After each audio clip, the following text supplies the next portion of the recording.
Quero ver se consigo fazer 4 registros nesses 10 minutos. O primeiro deles, senhor presidente, é cumprimentar a Comissão de Assuntos Econômicos do Senado, que aprovou operação de crédito com garantia da União, externo, né, em favor do município de Caxias do Sul, minha cidade natal. E é gostoso, é prazeroso, né, acreditar que o menino pobre que nasceu na beira do Rio do Tega, que é lá de Caxias, sabe, um rio bem poluído, infelizmente, na época, e que hoje está no Senado e tive a satisfação de ler o relatório de forma ad hoc, por uma referência do senador Flecha Ribeiro e o senador Tasso Gereissati. Agradeço tanto o presidente da comissão como o relator da peça principal, que foi o senador Flecha Ribeiro, que passou para mim a satisfação de ler ad hoc o relatório. Esse relatório, senhor presidente, do empréstimo, destina-se a 33 milhões de dólares da Agência de Cooperação Andina de Fomento CAF para a minha cidade natal, Caxias do Sul. A operação para Caxias do Sul deve cobrir parte dos investimentos previstos no Programa de Desenvolvimento de Infraestrutura e dos Serviços Básicos de Caxias do Sul 2, PD1, do PDI 2. A comissão também aprovou, a nosso pedido, requerimento de urgência para que a matéria seja votada em plenário o mais rápido possível. Senhor presidente, a minha forma de ser, e todo mundo sabe, do equilíbrio e do bom senso, da solidariedade, eu comprometi a todos os senadores, mas também comprometi em nome da senadora Ana Amélia e do senador Lazier Martins, porque ambos, por motivos outros de agendas na casa, não estavam lá, mas conversei com eles e ficaram todos muito satisfeitos com o relatório, atendendo a esta cidade onde nasci, em Caxias do Sul. Então, esse registro eu faço agradecendo a todos por terem me passado a oportunidade de ser o relator ad hoc para a cidade onde eu nasci. E, claro, hoje eu sou, como todos nós somos, né? Somos senadores dos nossos estados. Sou senador do Rio Grande do Sul e trato com o mesmo equilíbrio toda a cidade do estado. Tanto que, nas minhas emendas individuais, eu mando para os 497 municípios o mesmo valor. Não importa se a cidade tenha 2 milhões de habitantes ou tenha 2.000 habitantes. Faço isso pela coerência de uma visão republicana que eu tenho do nosso papel aqui no Congresso Nacional, representando nossos estados, mas defendendo o nosso país. Falamos tanto em educação e a minha emenda individual, eu mando toda ela para a UERGS, Rio Grande do Sul, independente de quem seja o governador que esteja no exercício. Claro que, embora eu apresente uma emenda para a educação de 15 milhões, às vezes é reduzido para 7, para 8, mas o que vai toda para a educação. Segundo, senhor presidente, o registro que faço é sobre o editorial de hoje do Estado de São Paulo. O que diz o editorial?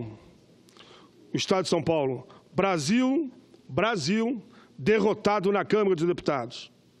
Espero eu, senhor presidente, que o Senado não tenha a mesma posição que a Câmara teve a respeito de programas de renegociação de dívidas tributárias. O que diz o jornal?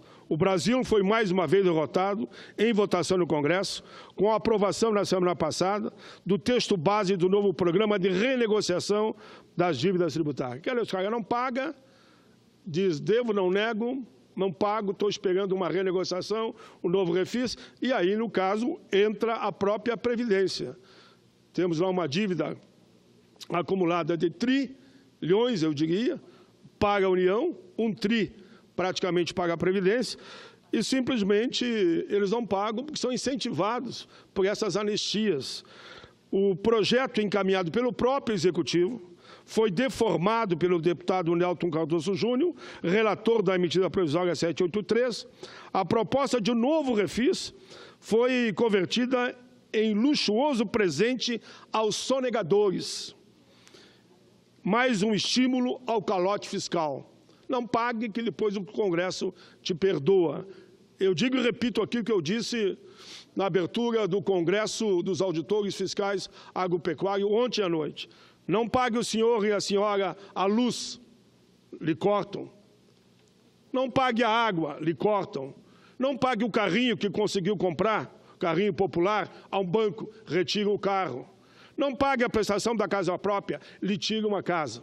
E os grandes devedores, que devem bilhões e bilhões, só a JBS, repito, deve 3,5 bi, esperando sempre novas renegociações. Então, eu aqui quero que considere, Vossa Excelência, na íntegra, o relatório, o editorial do Estado de São Paulo. Firme, duro, mas responsável, porque não dá para continuar com essa história de parlamentares fazerem leis para beneficiar a eles mesmos. Segundo informações estão aqui, são milhões e milhões, senhor presidente, que são, mais uma vez, atenuados. A estimativa de 8,6 bilhões, depois do primeiro estrago da proposta, a nova expectativa, segundo fontes da área econômica e financeira do Executivo, que denuncia, e denuncia com razão, eu que critico muitas vezes aqui o Executivo, é uma arrecadação em 2017 na faixa de bilhões e bilhões.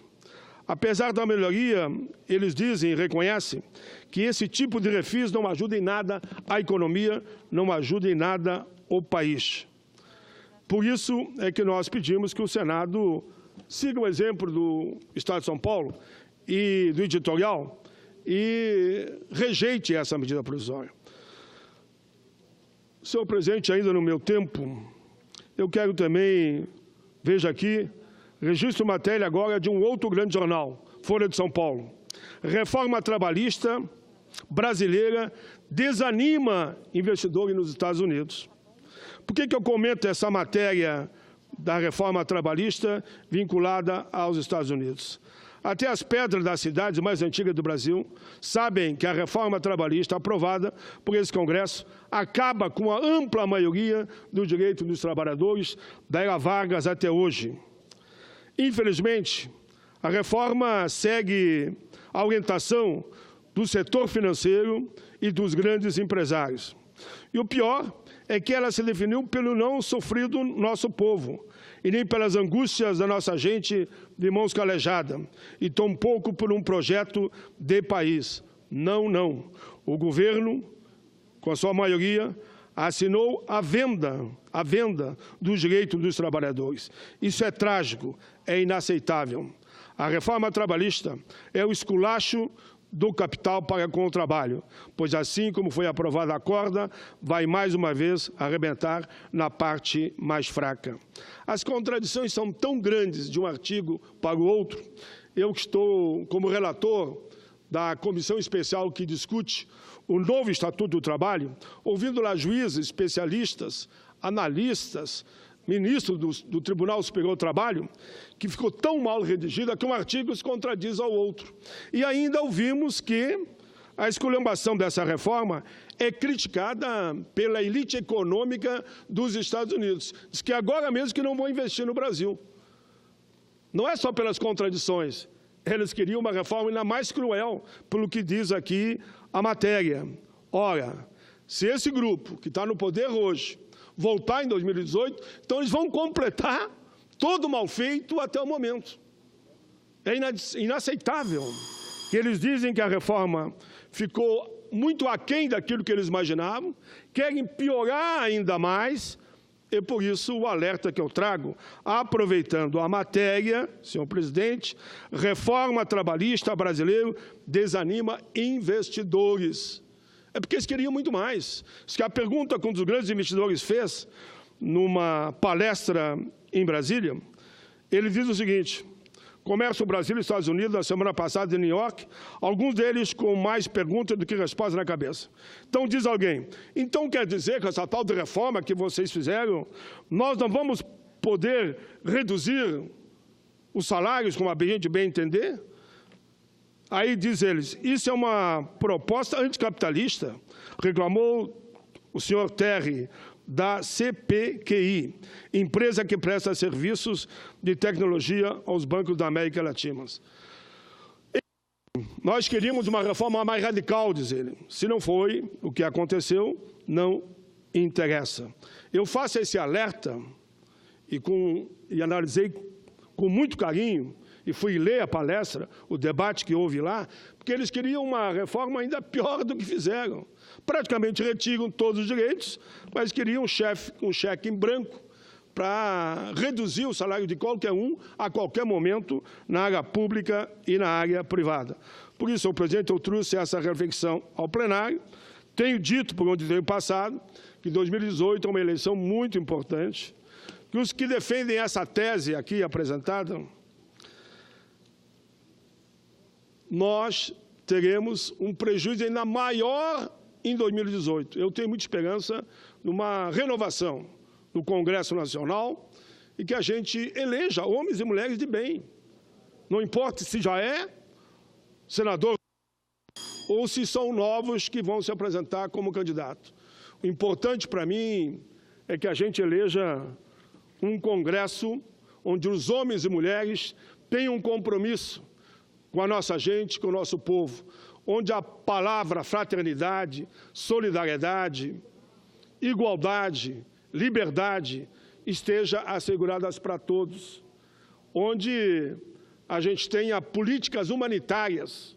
Senador Jorge Viana, Vossa Excelência, eu nunca me esqueci, o meu pessoal gravou, e Vossa Excelência disse como é bom ver na tribuna posições na linha da humanização da política. Essa frase é sua, que eu tenho usado. Assim eu termino, senhor presidente.